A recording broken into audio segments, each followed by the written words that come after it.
लेचन प्लानस में मेरे मुंह में आया था, मेरे हाथों पे, मेरे पाँव पे। शूज़ पहनती थी, कूलर शूज़ जब मैं पहनती थी सब लोग मेरे पाँव को नोटिस करते थे। मुझे लेकिन प्लानस 2003 से स्टार्ट हुआ है। 22 ईयर्स हो गए मेरे लेकिन प्लानस का।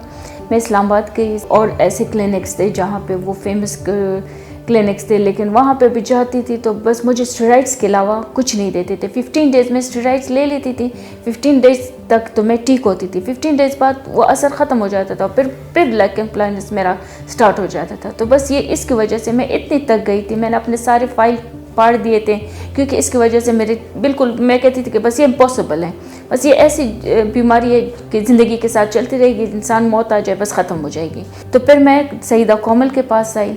ये मरीज़ा जो हमारे पास आई, ये पिछले 20-21 साल से इस मर्ज़ में मुब्तला थी और इनको ये बीमारी टांगों के ऊपर और बाजुओं के ऊपर थी, जिसका ये कई दफ़ा इलाज भी कर चुकी थी, लेकिन इनको कुछ ख़ास आराम नहीं आया था।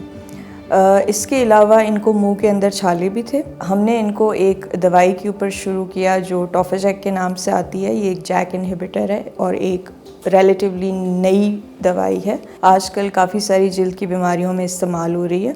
इस दवाई के शुरू करने के 2 महीने के अंदर अंदर ही मरीज़ा को काफ़ी आराम आया और उनकी कंडीशन अब काफ़ी पहले से बेहतर है। और अल्हम्दुलिल्लाह ये 7-8 मंथ्स की बात है और बिल्कुल ख़त्म हो गए और मैं शुक्र अल्हम्दुलिल्लाह बिल्कुल ठीक हो गई हूँ। लेकिन प्लानस इस तरह चीज़ है कि मेरे 22 ईयर्स गुजर गए, अगर मैं ये आरमाई ना आती, सईदा कोमल के पास ना मिलती, तो हो सकता है कि ये चीज़ मेरी काफ़ी ज़्यादा हो जाती, हो सकता है मेरे फेस तक आ जाती। लेकिन शुक्र अल्हम्दुलिल्लाह इन 7-8 मंथ में मेरा लेकिन प्लानस बिल्कुल ख़त्म हो गया, मेरा बिल्कुल ठीक हो गया विदाउट स्टेरॉइड्स।